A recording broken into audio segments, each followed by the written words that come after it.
안녕하십니까. 지구촌에서 답을 찾고 한민족 공동체를 확인하는 프로그램 더큰코리아입니다. 오늘 더큰코리아에서는 바른 먹거리 만들기에 힘쓰는 지구촌 사람들의 모습을 전해드립니다.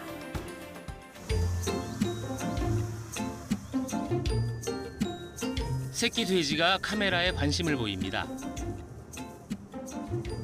푹신한 집더미 위로 신나게 뛰어다니다가 푹 파묻히기도 하는데요. 지난해부터 동물 복지 사육 정책을 도입한 핀란드의 한 돼지 농장입니다. 이곳에선 어미 돼지와 새끼 돼지가 한데 어우러져 살고 있는데요.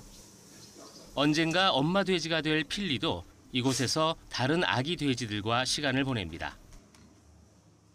The difference from the conventional farm, we have more space for the animals, a lot of straw, and also we have for the sows free farrowing unit, like a group farrowing unit.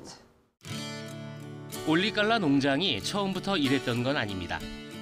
돼지들은 이름이 아닌 번호로 불렸고 한 평도 안 되는 공간에 갇혀 새끼를 낳아야 했습니다. Some part of production, they were stressed, like when they were farrowing, we need to lock them inside the cages. It was quite stressful for the sows. 예민한 동물로 알려진 돼지는 스트레스에 굉장히 취약한데요.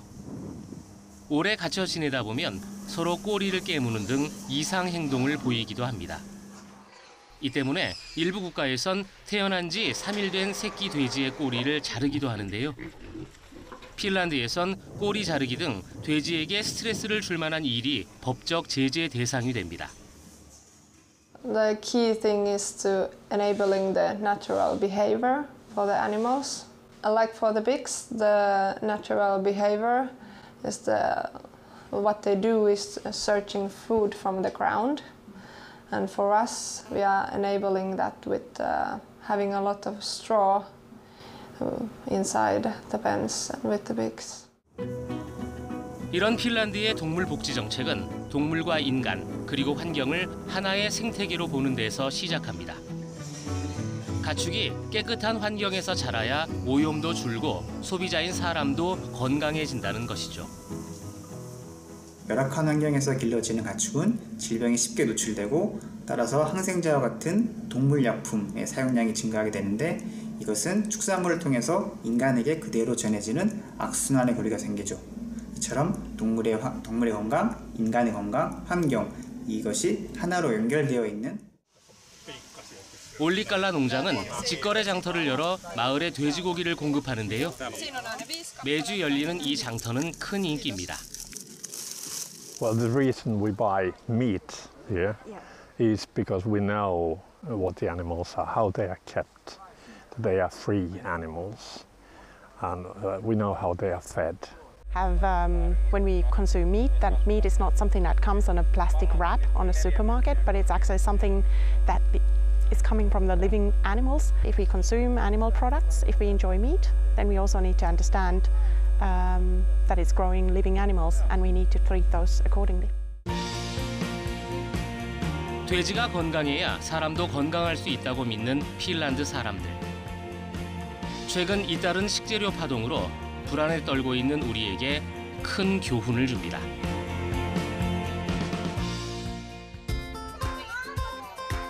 아이들이 텃밭에 모였습니다.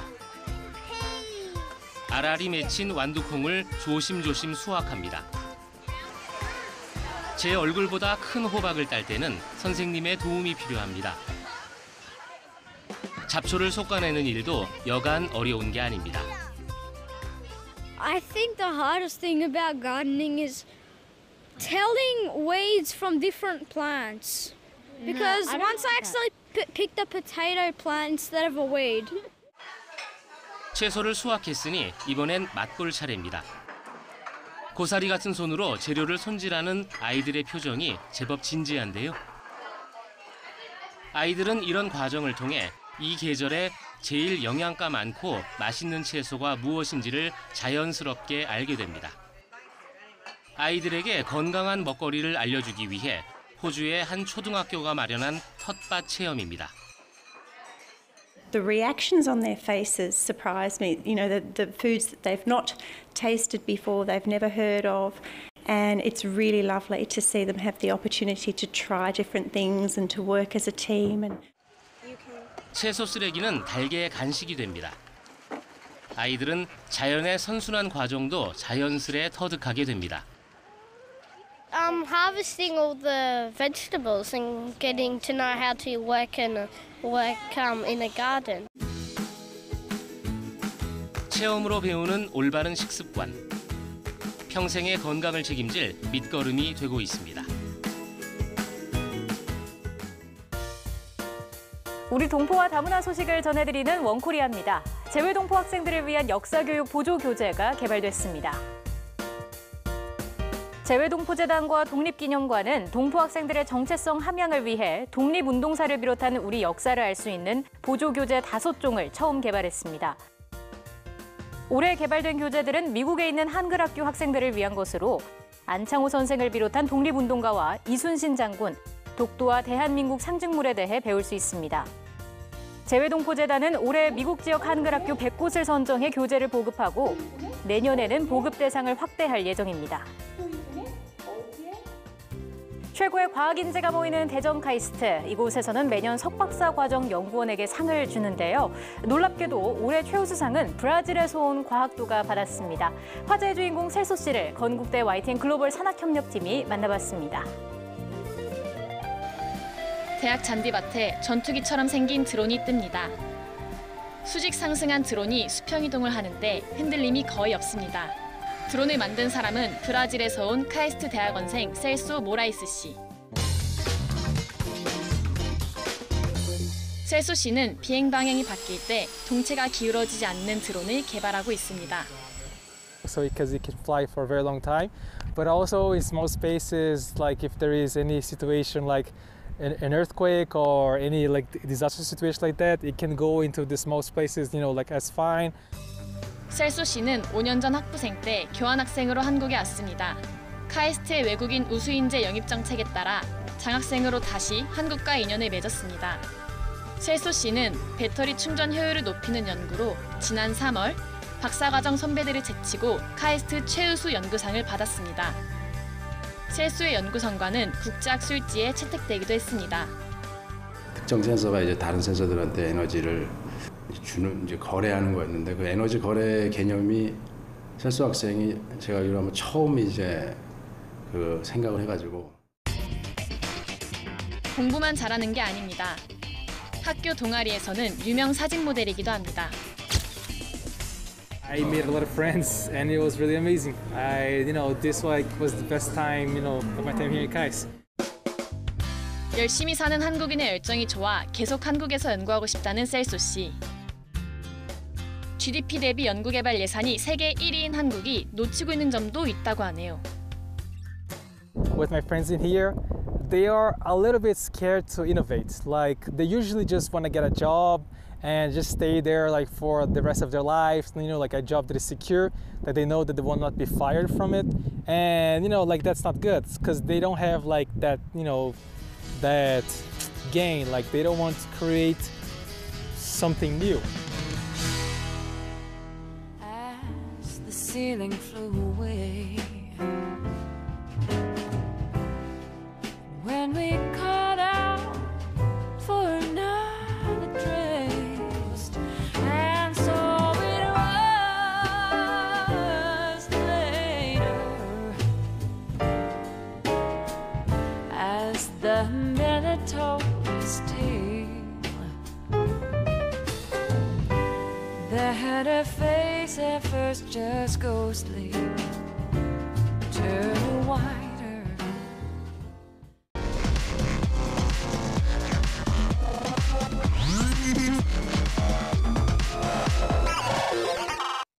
전하, 명기는 지금 세자좌를 욕보이고 나아가 전하를 능멸하고 있사옵니다. 한국 유명 작가들의 소설들이 잇따라 영화로 만들어지고 있습니다. 김훈 작가의 남한산성이 영화로 재탄생합니다. 병자호란 당시 무기력한 인조와 둘로 나뉜 충신들의 대립을 그리고 있습니다. 작가 특유의 건조하고 냉철한 문체로 그려진 장면들이 스크린에서 어떻게 되살아날지 관심을 모으고 있는데요. 남한산성은 추석 연휴 기간인 10월 3일 국내 개봉합니다.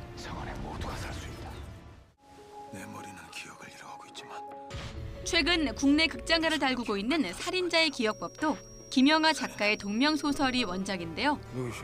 어떤 감동이나 감정들이 뇌리에 워낙 강하게 남아있기 때문에 그러니까 잘못 영화로 만들어졌을 때 오히려 역효과가 훨씬 더 크게 나는 경우가 많았었거든요. 그러니까 원작 소설의 원형 유지 그리고 영화적인 창작 이 두 개 균형을 맞추기 위해서 굉장히 신경을 많이 썼었죠.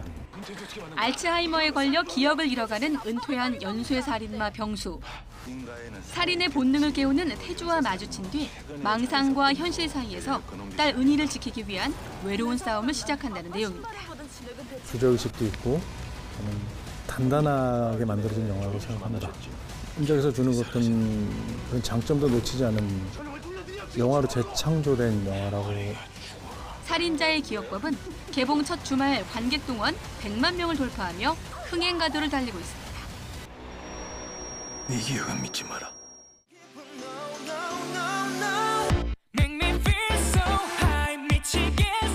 신인그룹 워너원이 차트에 등장하자마자 보이그룹 브랜드 평판 정상을 차지했습니다. 워너원은 한국기업평판연구소의 보이그룹 온라인 빅데이터 분석 결과 2위 방탄소년단과 3위 엑소를 제치고 1위에 올랐습니다. 브랜드 지수는 소비자들의 온라인 습관을 분석한 지표인데요. 한국기업평판연구소는 워너원이 압도적인 빅데이터량과 평판 지수를 기록했다며 특히 핫하다, 귀엽다, 강다니엘, 에너제틱 등의 키워드가 높게 나타났다고 설명했습니다. 같은 기간 걸그룹 브랜드 평판에서는 레드벨벳이 1위에 올랐는데요. 트와이스와 위키미키가 각각 2위와 3위로 뒤를 이었습니다. 한류 스타들의 군입대가 이어졌습니다. 그룹 2PM의 옥태견이 지난 4일 훈련소에 입소했습니다. 옥태견의 입대일은 그룹 2PM 데뷔 9주년 기념일이기도 합니다. 미국 영주권자였던 옥태견은 허리 디스크로 대체 복무 판정을 받았지만 수술과 치료 끝에 현역 입대했습니다. 와, 이 탐나는 닌자일세 이거. 배우 강하늘도 지난 11일 입대했습니다. 기초 군사 훈련을 마친 후 수도방위 사령부 소속 모터사이클 승무헌병으로 복무할 예정이라는군요. 강하늘은 2013년 드라마 상속자들을 통해 본격적으로 얼굴을 알린 뒤 드라마 미생과 영화 스물, 동주 등 여러 작품을 통해 주목받았습니다. 최근에 출연한 영화 청년경찰은 550만 명의 관객을 동원하며 흥행에서도 성공을 거두었습니다. 가자. 가. 손님 중부경찰서인데요. 가. 아니 어디로 가자는 거예요? 글쎄 가자다. 이 사람은 지금 도대체 어디로 가자고 하는 걸까요? 갈 곳을 모르고 헤매는 이 남자의 처지가 아주 절절하게 느껴지는 장면인데요. 전후의 분단 상황과 가난의 굴레에 동시에 갇혀버린 주인공의 처지를 아주 생생하게 그리고 상징적으로 드러내고 있습니다.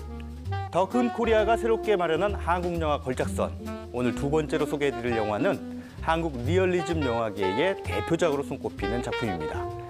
바로 유현목 감독의 걸작 오발탄입니다. 지금 만나보시죠. 회계사 사무실에서 서기로 일하고 있는 철호. 그는 심각한 치통을 앓고 있습니다. 이거 오늘 월급 하시면 치과에 가세요. 만날 쩔쩔매시면서 치과에 안 가시고 어떻게 견디세요? 하지만 철호는 치과에 갈 처지가 못 됩니다. 고향을 떠나 허름한 해방촌에 정착한 철호는 늙은 어머니와 아내의 자식들, 게다가 동생들까지 먹여 살려야 하는 상황이기 때문입니다. 나의 살던 고향은 꽃피는 땅굴, 복숭아꽃 살구꽃 아기. 엄마, 아빠 왔어. 가자, 가. 치매를 앓고 있는 어머니의 이 대사는 영화 내내 되풀이됩니다. 가자, 가자. 분단 때문에 고향에 갈 수 없는 실향민의 아픔을 강조하는 설정이겠죠. 가자. 아주머니 왜 여기 나와 계세요? 삼촌, 이런 가운데 철호의 동생이자 퇴역군인 영호는 뚜렷한 일자리를 잡지 못한 채 늘 술에 취해 살아갑니다. 이렇게 늦은 일이 없었는데. 영 안 들어올 모양이죠. 아주머니, 들어갑시다. 돈도 명예도 사랑도 다 싫다.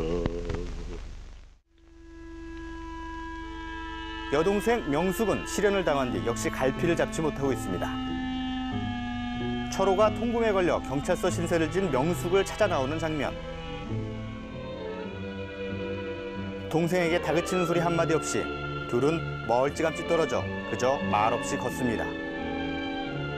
이 장면에서 유현목은 사실상 해체된 가족의 무기력을 탁월한 화면 구성으로 포착하고 있죠.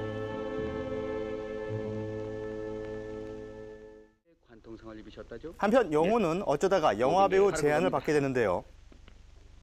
이 영화의 주인공이 옆구리에 관통상을 입었을 때 군의관 측에서는 이미 단념을 했습니다만 한 간호장교의 성의가 아니 정신력이 바로 이 시간에 그런 걸 써있단 말입니까? 그렇습니다.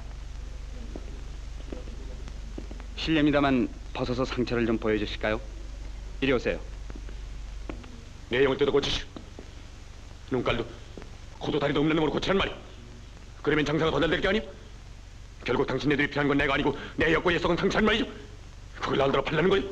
난 장난으로 총에 맞은 건 아니야. 가진 건 자존심 하나뿐인 상위군인 영호.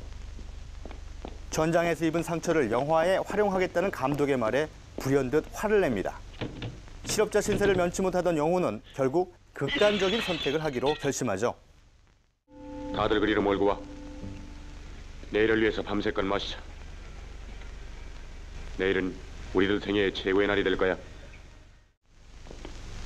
하지만 영호의 선택은 영화 제목 그대로 오발탄이 돼버리고 맙니다. 은행을 털다 경찰에 붙잡힌 동생 영호를 면회하러 간 철호. 동생을 바라보는 형의 한없이 무기력한 표정은 당대 최고의 배우 김진규의 진가를 유감없이 드러냅니다. 동시에 이 영화의 주제의식을 가장 효과적으로 전달하고 있죠. 여동생은 미군의 놀이개로 전락하고 철호에게는 아직 더 큰 비극이 기다리고 있습니다. 영화 오발탄은 6.25 전쟁을 겪은 실향민 가족의 절망적인 상황을 통해서 분단의 비애를 형상화했는데요. 사회와 시대의 부조리에 주목하는 이른바 리얼리즘적인 전통을 탁월하게 계승한 문제작으로 손꼽힙니다. 이 영화는 1960년 4.19 혁명의 격동 속에서 제작됐는데요. 이듬해 4월 극장 개봉했지만 쿠데타로 정권을 잡은 군사정부에 의해서 상영이 중단되는 시련을 겪었습니다. 영화의 정서가 지나치게 어둡다는 게 그 이유였죠. 전쟁과 분단이 한 가족에게 남긴 상처와 비극. 당대의 공기를 무겁지만 사실적으로 전달한 한국 영화의 빼놓을 수 없는 걸작, 오발탄이었습니다. 부르기만 해도 가슴 먹먹해지는 그 이름, 어머니 아버지. 언제나 제 뒤에서 가장 큰 버팀목이 되어줬던 우리 형. 이렇게 4명의 식구 중 막내였던 저 막둥이가 칠레로 떠나온 지도 8년이 되었습니다. 그 시간 속에서 저도 벌써 새 아이의 아빠가 되었고요.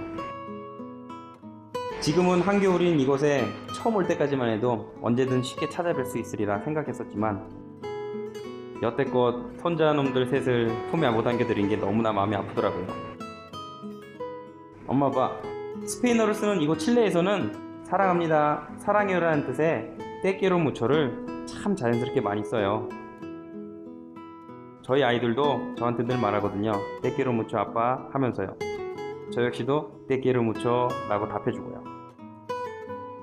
그러다 문득 그 쉬운 단어인데 한국말로 사랑해요라는 그 말을 해본 적이 있나 생각해보니 없더라고요. 이민 나오며 공항에서 부모님의 손을 놓고 돌아서며 목구멍까지 차올랐던 그 말, 영상통화하면서도 못했던 그 말, 쑥스럽지만 이제 한번 해볼게요. 어머니 아버지 사랑합니다. 아이들 데리고 직접 찾아뵙는 그날까지 늘 건강하시고 행복하세요. 그리고 형, 하나밖에 없는 우리 형. 형도 사랑해. 안녕.